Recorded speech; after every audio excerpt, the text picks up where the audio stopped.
Hi guys, and welcome back to the Dream Team channel with me today, Jamie. And today I'm gonna start a new series. I was talking a bit with Ollie about it. It's called JO, which is Jamie's opinion. So this is the first episode of JO's, and this is actually about England's group stage recap. Actually, this is filmed on Wednesday. England played on Monday. So basically, I didn't watch the Wales game because I was working. So I was one of those idiots who unfortunately has a job. I'm only joking, of course. But yeah, we're trying to keep these down to about 5 minutes, these episodes, guys. So I'm just going to quickly go through it. So I'm not going to comment on the Wales game. I did see the goals by Vardy. Vardy was offside, obviously, but it wasn't because of Williams headering it back to him. So that was fair. And Daniel Sturridge scored a decent goal. Great play by Dele Alli as well. And I have to say that I am a big Dele Alli and Eric Dyer fan. I think those two working with Ross Barkley would become a very, very good part of England's future. I believe, anyways. Anyways, this is my opinion, so fuck yeah. But yeah, in the first game and obviously the Russia and Slovakia game, we dominated both games. I'm not gonna lie, you know, possession-wise and chances created and everything like that. But what is the problem with England? They just can't finish the tee. And I know obviously Rooney's been playing in midfield for Manchester United recently, but why is it that we've got Jamie Vardy, we've got Harry Kane, we've got Sturridge, we've got Marcus Rashford, we've got Wayne Rooney. Right, I'm not putting any of the blame on Rashford because Rashford's only 18.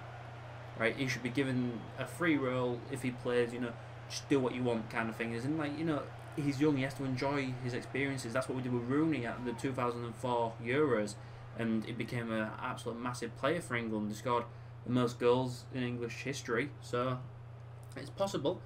But what I'm trying to say is, guys, you know, I think even though we dominated possession and everything like that, we still drew both of those games. 1-1 against Russia and 0-0 against Slovakia. Slovakia we should have scored. You know, it was a bit ridiculous. We didn't really test the goalkeeper enough. I don't believe. We should have really made their goalkeeper have a lot more shots to save at the end of the day. You know, he had a bit of an easy game, and it's whether that's their defence or us just not being able to capitalise. You know, and most probably was their defence. Martin Skrtel was very good for that game. There's no denying that. But you know, we just, as a football team, it just seems like we always fail. You know, we always get our hopes up because everyone's in the mood for it, and you know, I'm one of those people, massively in the mood for it. But the other question is Roy Hodgson the man to take England? And why the fuck am I going on to this kind of stuff? It's about the fucking group stages. But that's the thing. World Cup, we got knocked out at the group stages, right? And thankfully, we didn't get knocked out of this the Euros at group stages, which is very not remarkable, but it's good. But what I'm trying to get at is, if we get any further in this competition, I think it'll have to be semi-finals, and then if we get to the semi-finals, that's the only time I would offer Roy Hodgson a new contract. But anyways, from the first two games, we was very much we didn't capitalise on any of our efforts. You know, any of the chances we was creating. Raheem Sterling, oh my fucking lord. I'm a fan of Raheem Sterling. I think he's got a good future ahead of him. And I think people are idiots if they don't see that he's got a good future in front of him. But in front of goal, he lacks the finishing touch. You know, the goal scoring edge. And I think that's the same with Adam Lallana as well a bit, you know.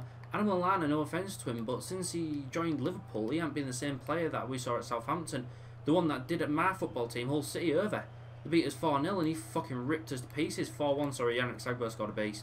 But yeah, you know, England, in those two games, absolutely dominated, but didn't make the chances count. Eric Dyer was absolutely fucking outstanding. His goal was unbelievable, you know.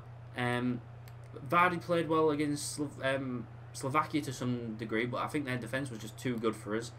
And Russia, to be fair, they didn't really have that much time on the ball, did either of them, to be fair. We was dominant in both sectors, but we should be making more of these opportunities, guys, and that's the thing that I'm trying to get at. I mean, obviously, I know this is just a recap and everything, but, you know, we need to be a team that's actually recognised as, like, going into Euros as favourites, but we're not. We're not anymore, and that's the thing that's annoying. But yeah, overall, and I know I've waffled on about stuff that hasn't even been about the Euros, so I'm a fucking idiot. But I just need to get off my fucking chest. But if with this group stages, we had an easy group stage compared to some people like fucking Northern Ireland, Ireland.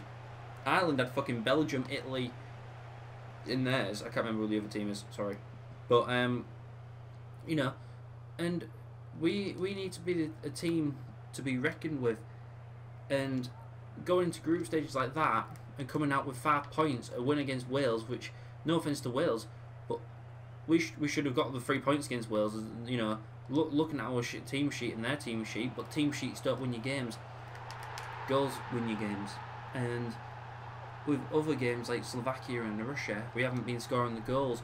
So what is it? Is Harry Kane going to be playing for the rest of the Euros? Because he hasn't performed to his highest standard. He's been taking free kicks and being fucking shit, right? And fucking corners. We're not even going to get on that, are we? Not today, lads. But yeah, anyways, guys, I'm sorry I've been waffling on about a lot of shit that hasn't actually been about the Euros, actually. I just realised about the group stages. But yeah, like I say, I'm going to try and make this a weekly thing. When England play, I'm going to try and knock out as many of these as I can. Stuff like that. It's just a new thing. So yeah, if you've liked this, guys, make sure you like the video and subscribe for more content. I know it's gone over 5 minutes. It's actually in 6 minutes odd. But yeah, we're going to try and keep them short. Obviously, I need to do a bit of an introduction for this one to you guys. So yeah. Anyways, guys, thanks for watching. Make sure you like the video and subscribe.